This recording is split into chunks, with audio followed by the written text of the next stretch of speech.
il a jeté les yeux sur moi. Alléluia,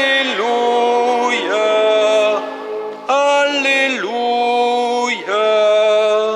En moi son nom sera béni. Alléluia, Alléluia, Alléluia.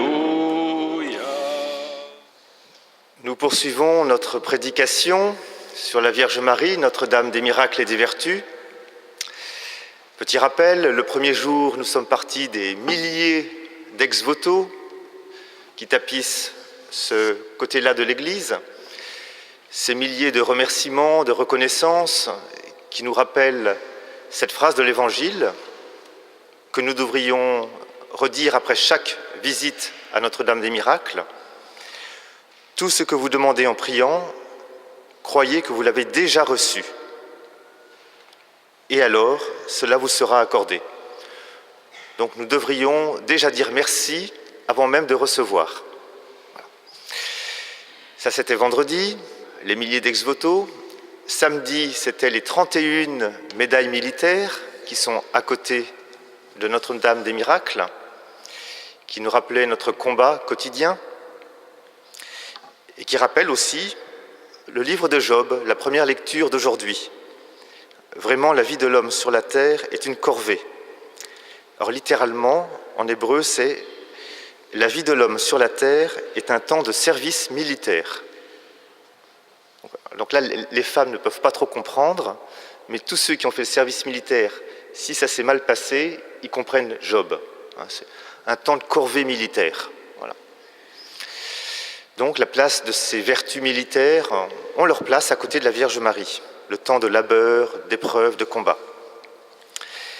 Et aujourd'hui, les ex-voto, les médailles, la statue. Donc la statue, on l'a bien en tête, elle est belle. La Vierge Marie a un très très beau visage, elle a un très beau regard, elle nous regarde dans les yeux, comme je vous regarde maintenant.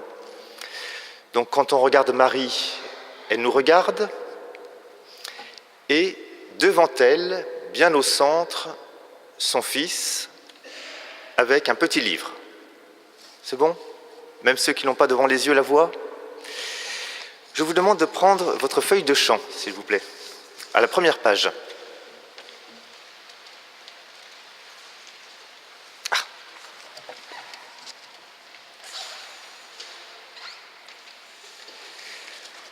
Alors c'est un dessin de Matisse. C'est une Vierge à l'enfant. Si vous ne la voyez pas, maintenant je vous le dis, c'est une Vierge à l'enfant. C'est un peu stylisé, mais c'est la même représentation que Notre-Dame des miracles et des vertus. Et Matisse, quand il a fait ce dessin, raconte qu'il s'est rappelé une photo de lui, enfant, où sa maman le pousse devant le photographe en cherchant à se cacher le plus derrière. Toutes les mamans font ça. Elles poussent l'enfant devant le photographe et elles se cachent derrière l'enfant. Eh bien, Marie, c'est la même chose. Elle ne se met pas en avant, elle met en avant son fils, en se cachant le plus possible derrière.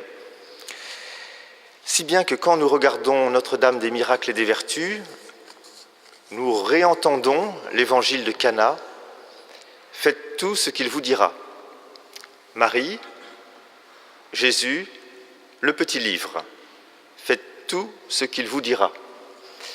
Faites tout ce qu'il vous dira, c'est la dernière parole de Marie dans l'Évangile. C'est à Cana, dans l'Évangile de Jean au chapitre 2, et après, Marie ne dit plus rien. Elle se tait. Elle a tout dit quand elle a dit « Faites tout ce qu'il vous dira ». C'est son testament spirituel. Je vais faire parler l'un des deuxièmes gardes du corps. J'ai fait parler Grignon de Montfort hier. Je voudrais faire maintenant parler Saint Jean Eudes. C'est celui qui est à gauche, à droite, avec le cœur de Marie. Écoutons-le. Il nous faut regarder et adorer son Fils en elle, et n'y regarder et adorer que lui. Car c'est ainsi qu'elle veut être honorée, parce que d'elle-même et par elle-même, elle n'est rien. Mais son Fils Jésus est tout pour elle. Il est son être, sa vie, sa sainteté, sa gloire, sa puissance et sa grandeur. Honorer Marie, c'est honorer Jésus en elle. Ce qui nous attire en Marie, c'est sa tendresse, mais c'est la tendresse de Dieu en elle. Donc vous voyez, chaque fois que nous visitons cette église et que nous sommes devant Marie, nous honorons Dieu en elle. Et je dirais que Marie a une fonction d'interface, c'est-à-dire quand on regarde Marie, on regarde l'amour de Dieu en elle. C'est pour cela que la tradition lui a donné le très beau titre poétique de Marie, porte du ciel.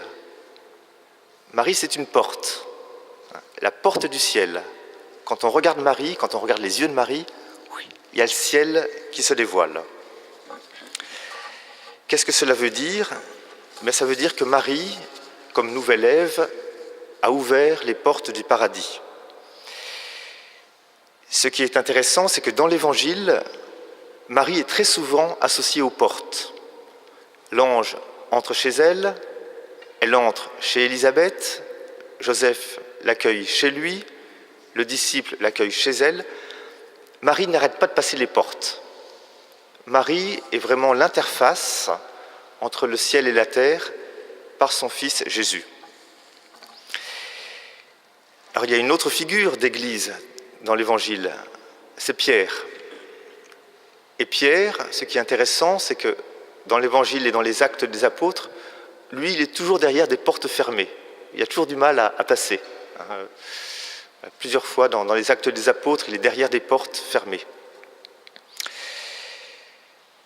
Dans l'Évangile de ce jour, nous avons entendu cette phrase étonnante « La ville entière se pressait à la porte ».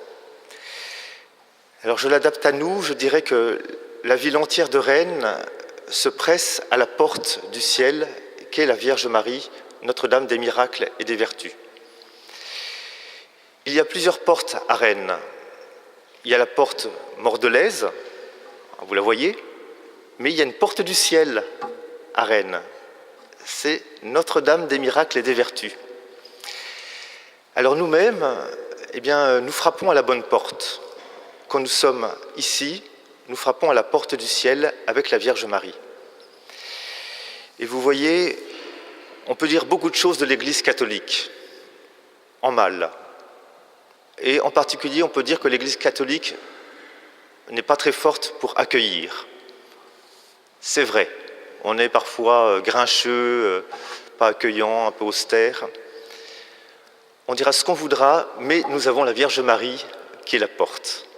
Et vous voyez, tout chrétien très éloigné de l'Église trouvera dans l'Église catholique, avec Marie, toujours une mère pour l'accueillir. Tout homme loin de Dieu, avec cette porte du ciel que l'Église a comme trésor spirituel, lui ouvre la porte. Alors continuons à frapper à cette porte, nous serons toujours exaucés. Et puis peut-être un vœu, c'est qu'à force de regarder la Vierge Marie, nous-mêmes, chacun d'entre nous, soit une porte du ciel pour ceux qu'il rencontre. Ce que je veux dire par là, c'est que nous ayons à peu près le même regard d'ouverture, de miséricorde, de compréhension que celui de la Vierge Marie. Vous voyez, quand nous regardons Marie, nous nous sentons accueillis comme nous sommes. Eh bien, puissions-nous être, chacun d'entre nous, un peu à son image et être un peu une porte du ciel, et que dans notre regard, il y ait quelque chose de la joie du paradis qui y rayonne.